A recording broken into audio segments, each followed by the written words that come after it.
As you dive into your goals and really start to reach them, do you have friends that have changed how they are towards you? Do you find that your friends are constantly letting you down? Are you dealing with a jealous friend? Be sure not to miss today's show on Toronto Speaks about friendships, expectations, and jealousy.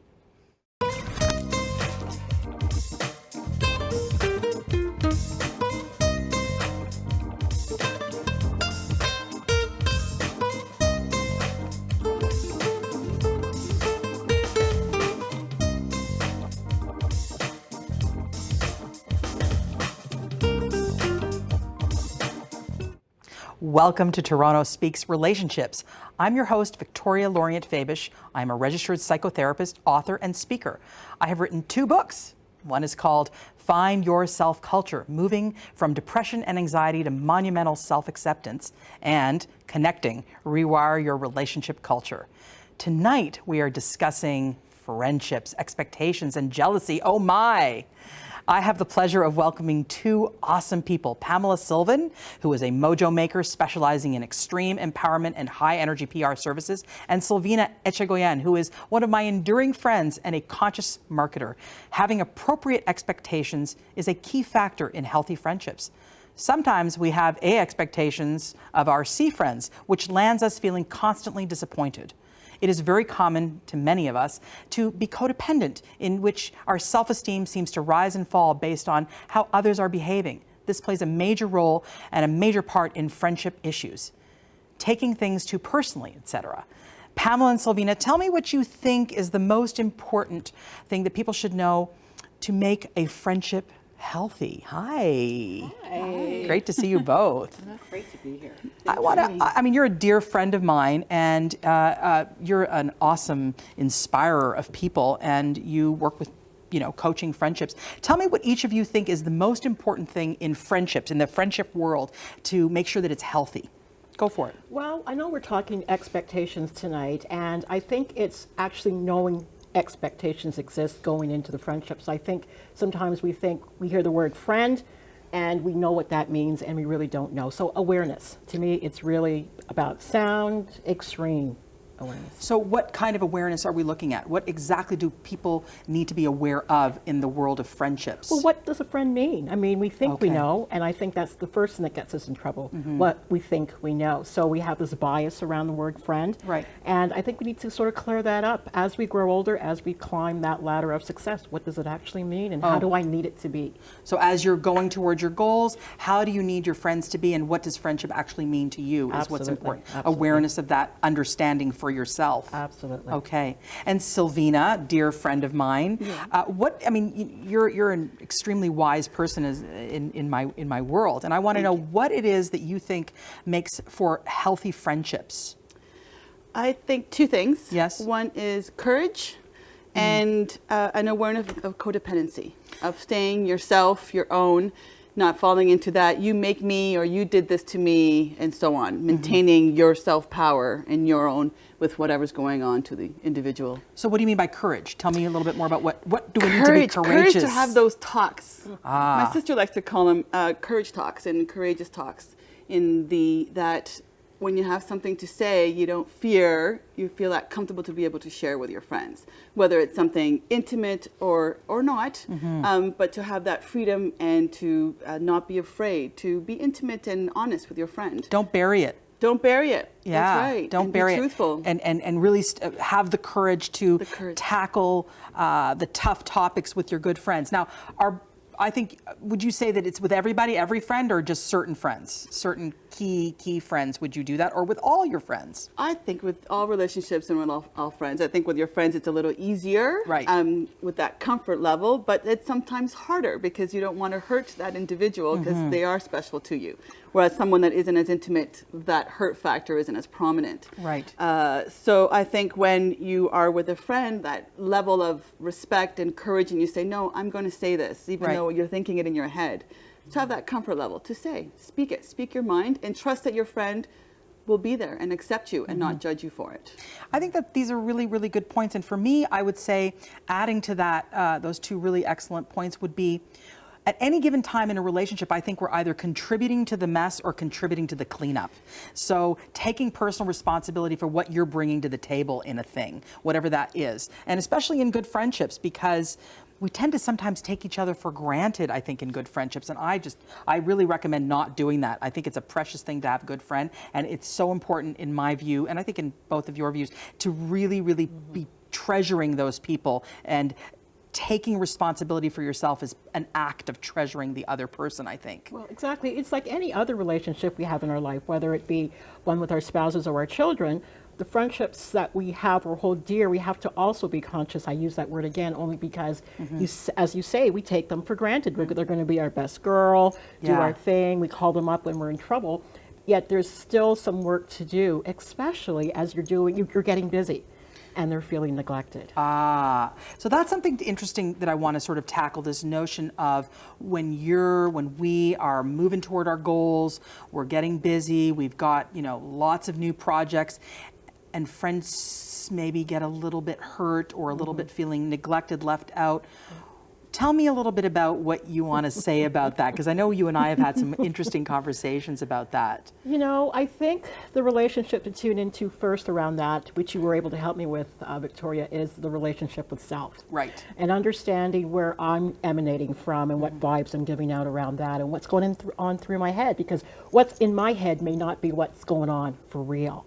So I have to sort of get to that place first. Say that again. What's in your head might not be going on. What's going on for real? Absolutely. Yeah, exactly. Because we tend to blow things up because we are the center of our world, right? We're the most important person. So we project that out to other people and think, she hates me or he hates me. Meanwhile, they have no idea, right?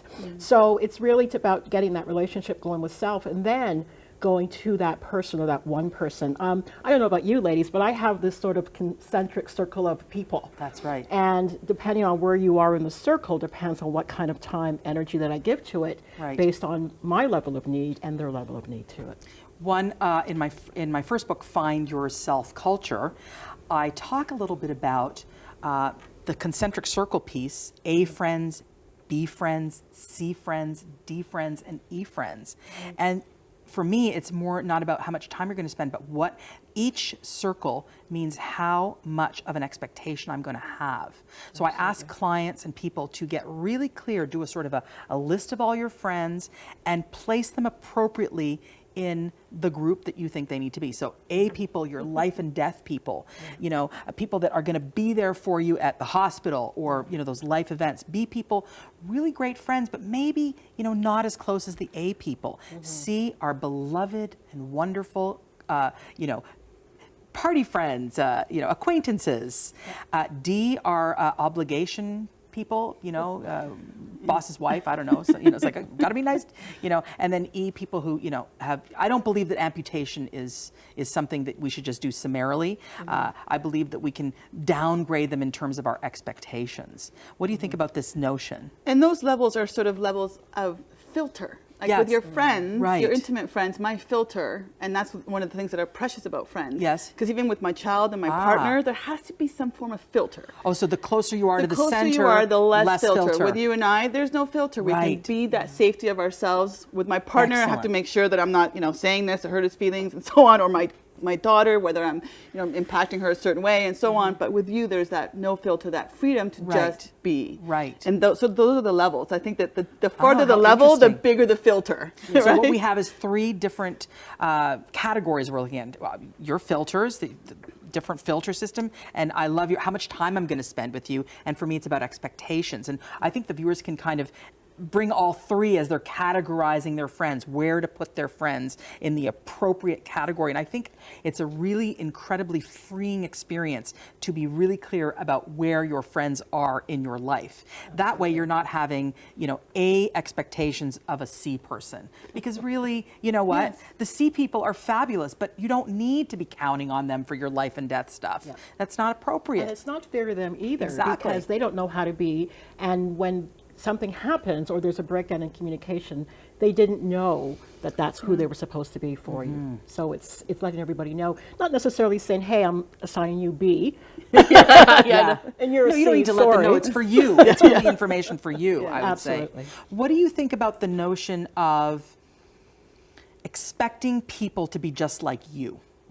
You know, this note, I know, you're like, I know, but it is a trap a lot of people get into, which is, I do this, so why aren't you doing this? You know, I'm like this, so why aren't you doing this? And I find that people, it's the road to disappointment. It's the road. Any case study about that or experience about that where you've met people that you've worked with perhaps that are just all about constantly feeling like that person is not like them, and they're then thinking, I'm just going to let them go because they're not like me, and sort of amputating people that are not like you. It doesn't work, does it? No, it doesn't, because you know, we're tribal. We love to jump in with people that are just like us. Just like us, right? Belonging. Absolutely. But you know, every now and then you're going to have to mix it up with people that are slightly off or disresonant from you. Right. It's to look for the things that are similar. Okay. And save those things. And not condemn them for the differences. I embrace the differences. That's sort of what you learn. Yeah. I mean, you know, we are different. We have very similarities, but those differences we embrace. Yeah. And we learn from each other. That's how right. I grow. Like Right.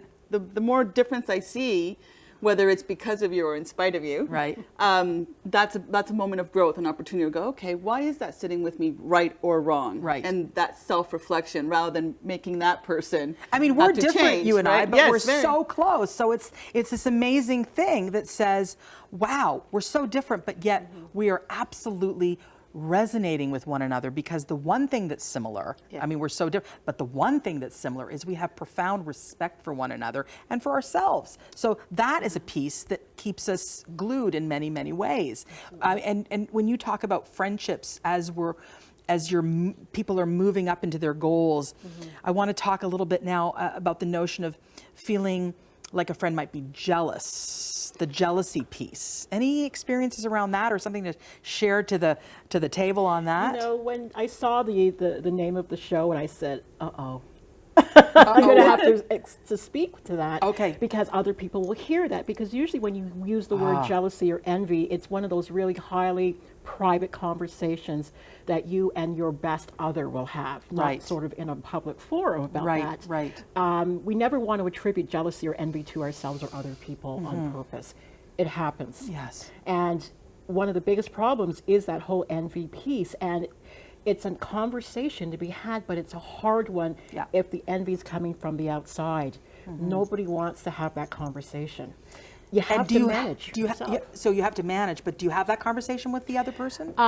You know, you suspect that's what's going on? I had it once, and it was highly uncomfortable. And if the other person is not willing to own that, right. where are you going to go with it? Almost nowhere. Absolutely. Almost nowhere. Because it's a tough thing to own, isn't it, sometimes? And listen, I think that it's important to say that everyone, I believe, feels jealous at one time or another. It's a very human emotion. What I would invite people to think about is that if you do feel jealous, because don't condemn yourself, you're human and it happens, but look to your own self to really work on your own insecurities. I would ask the question, and I do this of clients, because of course I'm in this wonderful position that people really confess this stuff to me and they say stuff to me. So I ask people when they say, I really feel jealous of people, and I really, I'm finding it really hard to be happy for my friend who's really successful, or I feel really hard, I'm really triggered by this person who's doing really well. I ask them to ask themselves this question, which is, how is your self-care? Are you taking care of you? Are you in the place of looking after you? And usually the answer is no, I am not. My workout regimen is gone, my eating is off, I'm letting people treat me poorly, and so my cup is empty and I'm looking for the outside to fill the cup. What do you two think about this notion of jealousy is from a place of a person not feeling good within themselves? I'm going to take it from the times I might have felt jealous or envious and how I projected that out. Good. And if you asked me that question, I would say, I wasn't practicing good self-care or extreme self-care. At that time. At that time. Right. So I would say you're bang on with that. When I turned it around to taking care of my own stuff, minding my business, literally. Love it. Yeah. Things changed. Yeah. I now celebrate everybody else's stuff too now because I'm doing my own thing. So yes, I think it's a lack of extreme self-care. And if you are experiencing that in a certain friendship right this moment, if you can't step into the space with that person because you know they're not going to own it and it's going to be war, get back to yourself. That's right. And that energy will flow out, and they're either going to stay with you and fix it, or they're going to sort of drift away to maybe the D or the E level. To the D or the E level, exactly. Yeah.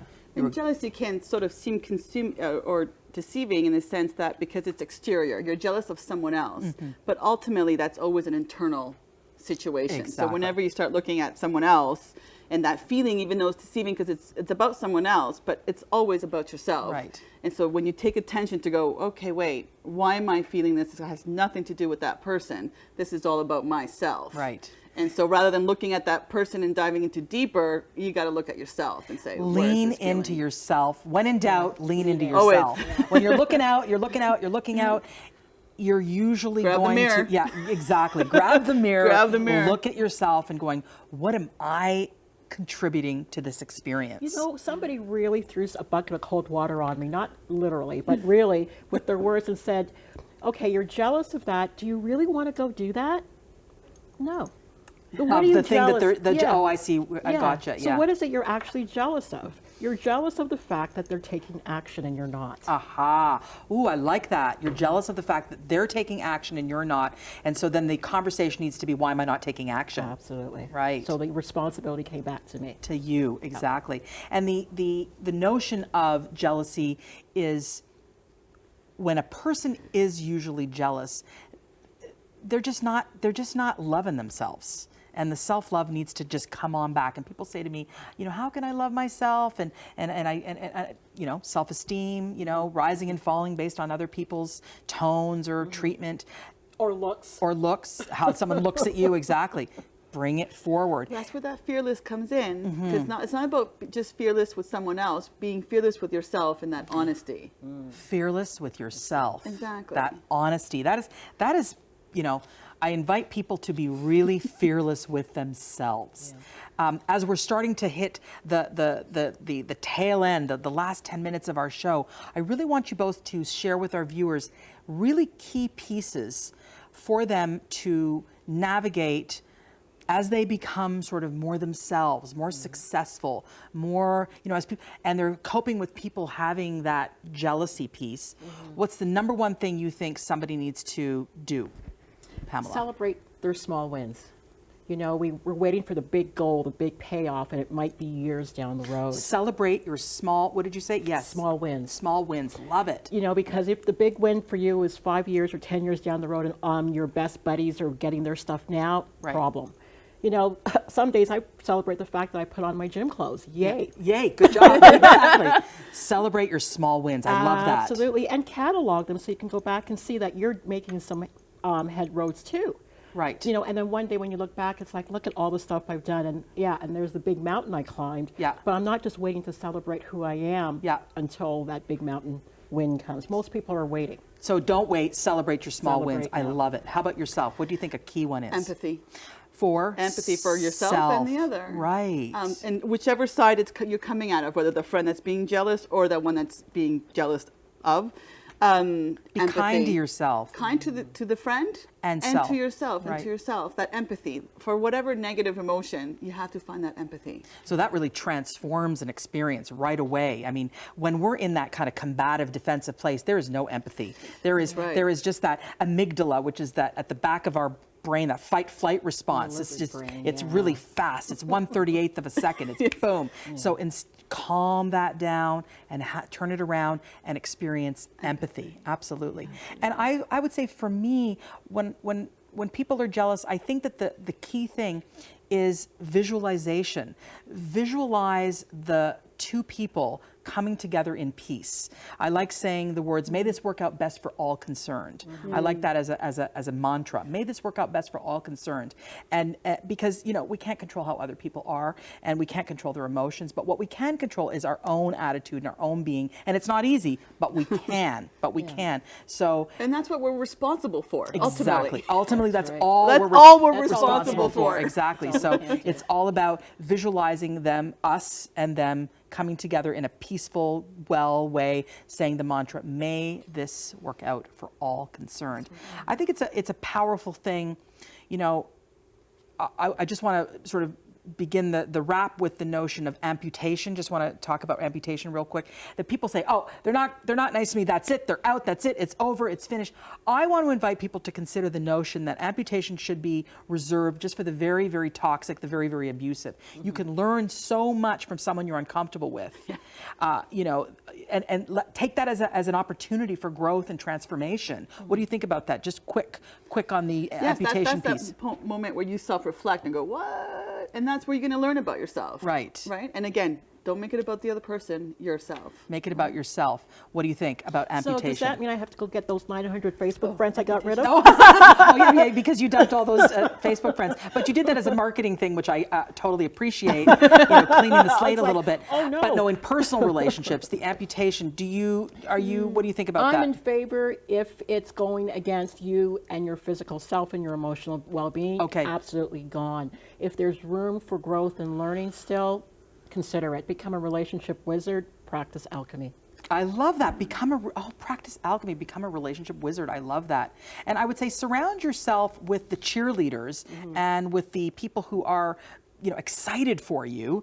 But don't be addicted to that either. Don't be addicted to that either. It's okay to have people around you that aren't, you know, that are kind of more neutral about it. Because what that does, I believe, is it helps you to train yourself, not be dependent on the outside world to feel good about yourself and your experience. You know, fill your own cup first and then create an overflow and give to others from that overflow. I think that's a really good rule, because if we're constantly sort of addicted to affirmation and acknowledgement by the other person, it's a balancing act between wanting that cheerleading and at the same time being okay that people are just sort of kind of neutral about you. What do you think about that cheerleading versus, you know, only surrounding yourselves with cheerleaders? It's a balancing act that I think every day you get up, you have to make a decision about.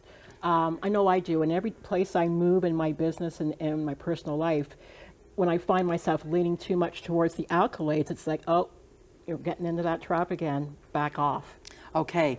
And what about yourself? Do you have a thought about that?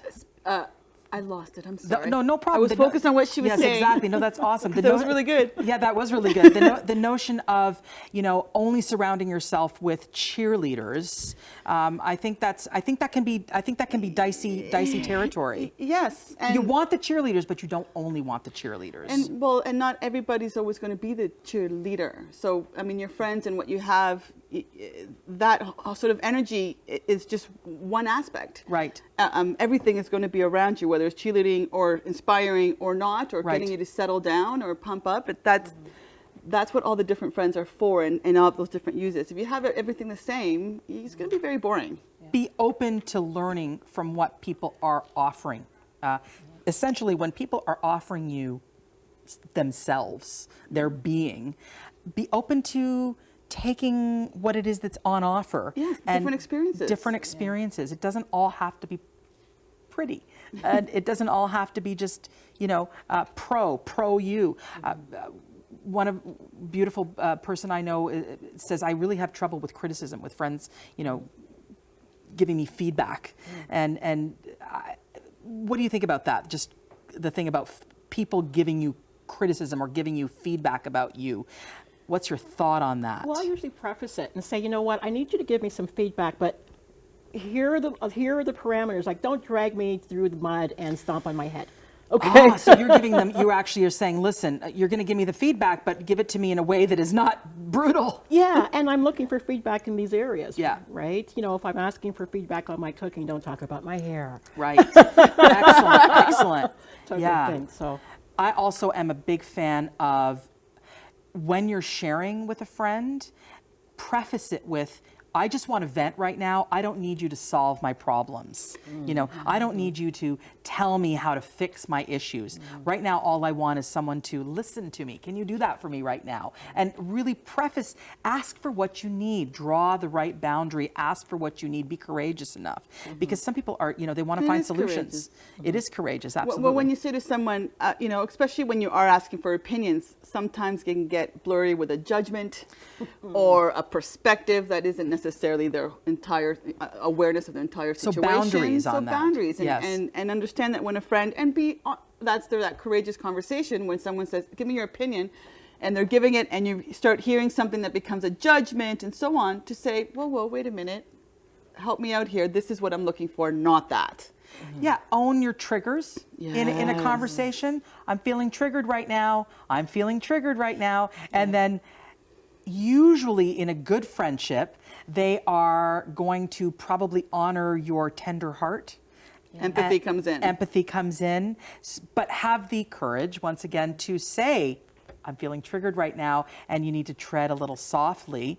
I think that people get into trouble and fights when they don't know who they are in a conversation, and they allow for the situation to just be rather sort of the Wild West. There's no, the Wild West. guns There's come out and, exactly. there's bodies no everywhere. rules. Yeah. We need some rules to this conversation, and have the courage to say, in this conversation, all I want is gentleness, or in this conversation, And know which friends give you that. Like, Right. there's certain friends that will give you that gentleness, Right. and certain ones that will give you that kick in the butt that you need, or the ones that you want them to go, yeah, he's awful, you do that, or that want to go, no, it's your like, it's all that. That's that melting pot of friends that you need at those different times, and that's your responsibility to go. I'm not going to go to my friend who gives me tough love, Right. when I'm in a very low place and I need a softness. Right? know yourself. Know yourself and your friends, to go, I'm not going to go and don't keep expecting that person to give you that They can't that be this all person, things. exactly. They can't be all And things, so yeah. that awareness. And as we, summarize for people, just have that courage to go down that little list and see who your A friends are, your B friends are, your C friends are, your D friends, and try not to mix them up. Try not to have A expectations of the C people, lest you, get hurt in a way, and fights happen in a way that's not, that's almost dangerous Toxic and unhealthy. toxic and unhealthy. Exactly. And unfair to everybody, absolutely. I'm so happy you were both here with me. Thank you so thank you. much. A lot of fun. That's all the time we have today. Thank you, ladies. Thank you to our viewers at home for your calls and questions and comments. And thank you so much, Pamela, Sylvan, Mojo Maker, and Silvina Etchegoyen, my enduring friend and conscious marketer. And remember to love yourself, be true to yourself, and have appropriate expectations. You can do it.